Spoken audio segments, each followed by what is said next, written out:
For decades, running under 10 seconds in the men's 100 meters was not simply impressive. It was a declaration that you belonged among the world's elite. At the beginning of the 2000s, only a small group of sprinters could break that barrier legally in an entire season. Then Usain Bolt arrived and changed the sport forever. But what happened after Bolt may be even more remarkable. Because today, sub-10 is no longer the rare achievement it once was. It is becoming the starting point. And 2026 has taken that transformation to another level.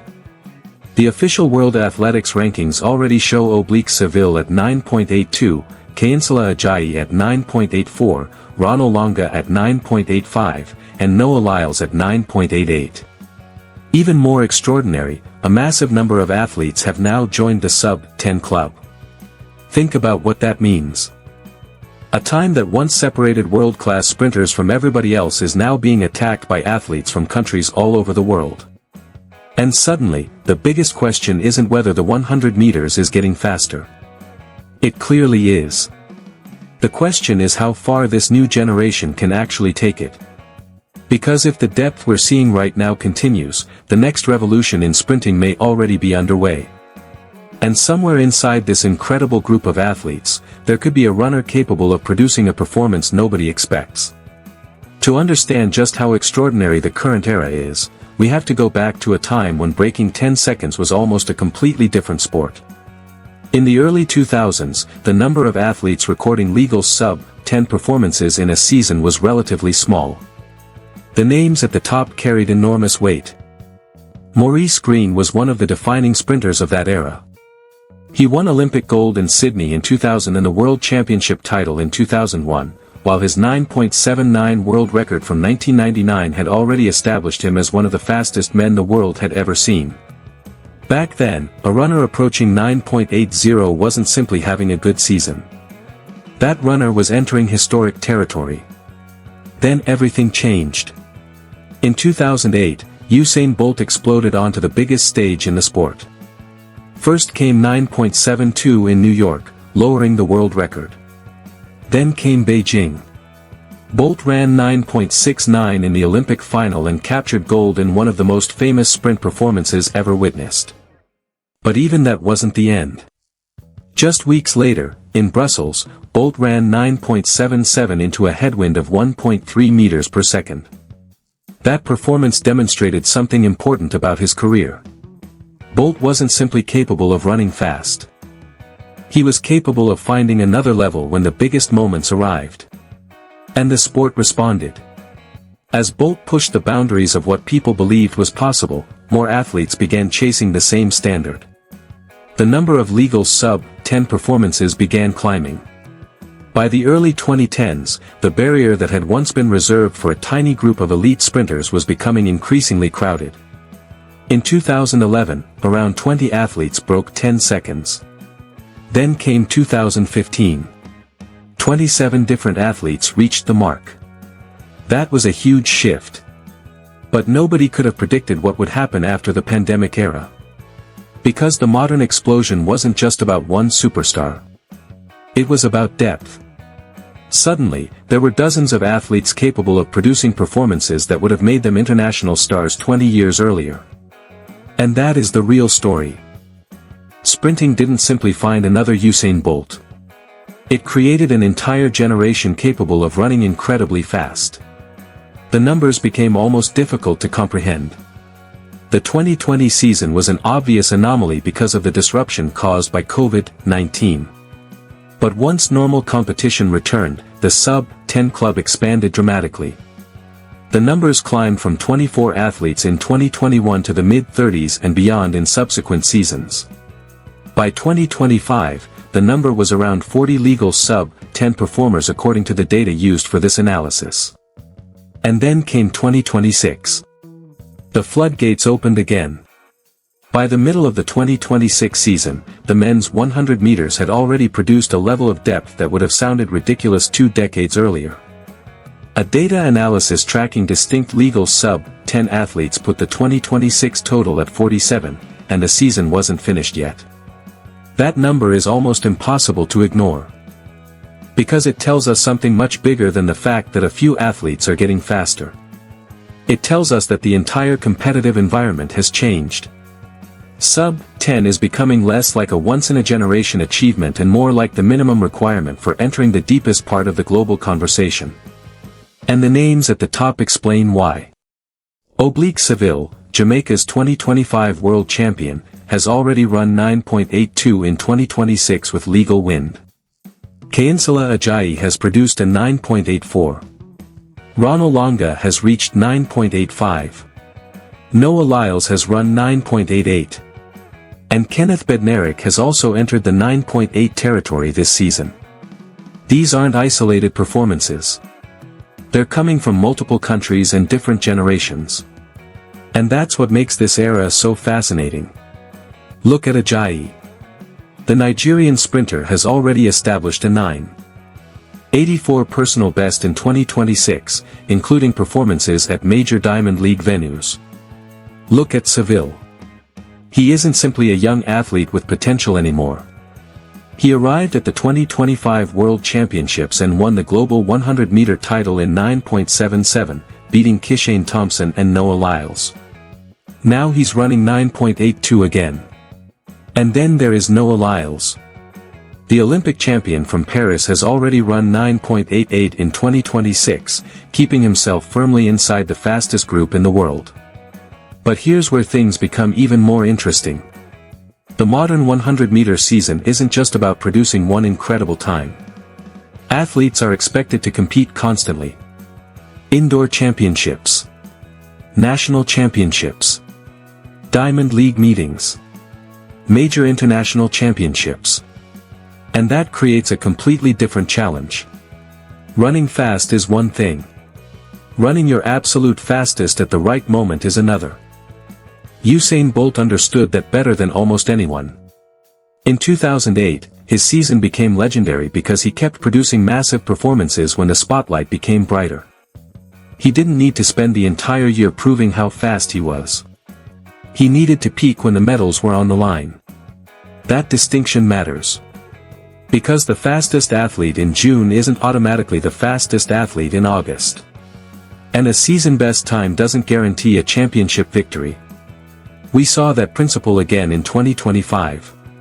At the World Championships in Tokyo, Seville won the men's 100 in 9.77. Usain Thompson ran 9.82 for silver. Lyles took bronze in 9.89. Bednarek finished fourth in 9.92. The depth was extraordinary. And now 2026 is producing another wave. But there is another name that makes this story particularly interesting. Lamont Marcel Jacobs.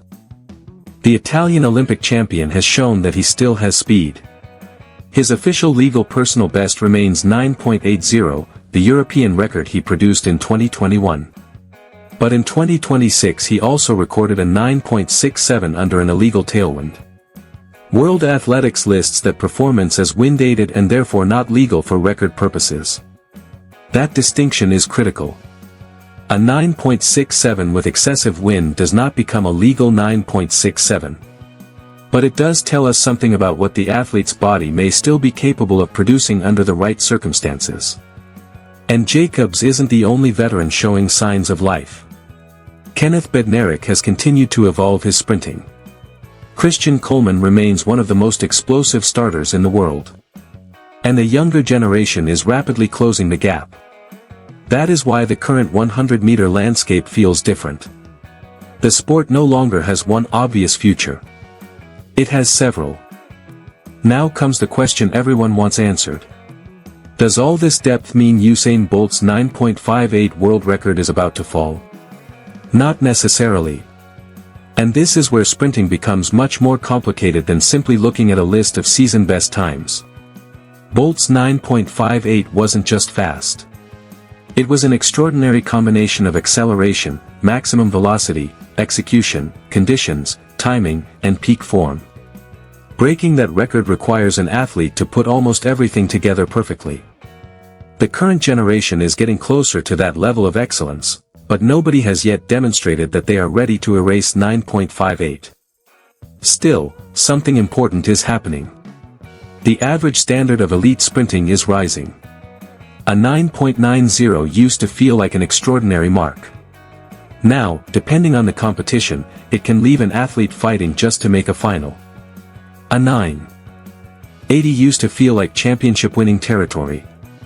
Today, multiple athletes can realistically threaten it.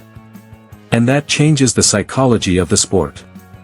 Every generation grows up watching the previous generation's impossible performances. Then they make those performances their targets. Green helped redefine the standard. Bolt completely transformed it. And now Bolt's generation has inspired athletes who are trying to make 9.6 and 9.7 territory feel normal. But there is another reason we should be careful before predicting a world record. Peak performance matters more than average depth. You can have 50 athletes running under 10 seconds and still not have one athlete capable of running 9.58. At the same time, extraordinary depth increases the probability that somebody eventually discovers that next level. Competition forces adaptation. Training improves. Technique evolves. Starting systems become more sophisticated. Athletes learn from one another. And the pressure of knowing that dozens of competitors can run 9.8 or 9.9 changes everything. That's why the rise of athletes like Seville and Ajayi is so important. Seville has already shown that he can win a global championship. Ajayi has demonstrated that he belongs in the fastest group of the season. Lyles remains one of the sport's biggest stars. Bednarik continues to chase another breakthrough. And veterans such as Jacob still possess enough speed to make the conversation unpredictable. According to the current World Athletics rankings, Seville sits at number 1 in the men's 100-meter rankings, followed by Kishane Thompson, Noah Lyles, Bednarik and Ajayi. That list alone tells you how competitive this era has become. And there is another fascinating possibility. The next world record may not come from the person everyone expects. It might come from an athlete who is currently known as a championship performer but hasn't yet produced their ultimate time. It could be someone who suddenly fixes one weakness in their race. Maybe the start. Maybe the transition. Maybe maximum velocity. Maybe the ability to stay relaxed during the final 20 meters. Because at this level, the difference between 9.75 and 9.65 isn't simply trying harder. It's about finding tiny improvements in every part of the race. And that is why 2026 matters even if nobody breaks 9.58. The season is proving that the talent pool has become deeper than ever. And the implications could stretch into 2027. Then 2028. And ultimately the Los Angeles Olympic Games. Imagine entering an Olympic final where several athletes have already run 9.7 or 9.8. Imagine 8 competitors believing they can win. That kind of field could create something extraordinary. And maybe that's the real legacy of the Bolt era. He didn't just set a world record. He changed what young athletes believed was possible. Today, the sport is still living with that impact. The old definition of fast is disappearing. The new definition is being written in real time. And 2026 may eventually be remembered as one of the seasons when that transition became impossible to ignore. Because when 47 athletes can break 10 seconds in a single season, the question is no longer whether sprinting has changed. It has. The only question left is where this new era ends. So now I want to hear from you. Do you believe we're getting closer to another historic world record in the men's 100 meters? Or do you think Usain Bolt's 9.58 is still in a completely different category? And more importantly, which athlete do you believe has the potential to produce the next truly unbelievable performance? Seville has already proven himself on the biggest stage. Kainsala Ajayi is becoming one of the most exciting names in the sport. Noah Lyles and Kenneth Bednarik remain right in the middle of the battle. And there are still athletes outside the spotlight who could completely change this conversation. That's what makes sprinting so exciting. You never really know when the next impossible performance is coming. If you enjoyed this documentary, make sure you like the video, subscribe, and turn on notifications for more stories about the athletes changing track and field. Because the 100 meters isn't slowing down. It's accelerating. And somewhere out there, the next great sprint may already be waiting. The question is simple. How fast can humans really run? We may be much closer to finding out than anyone realizes.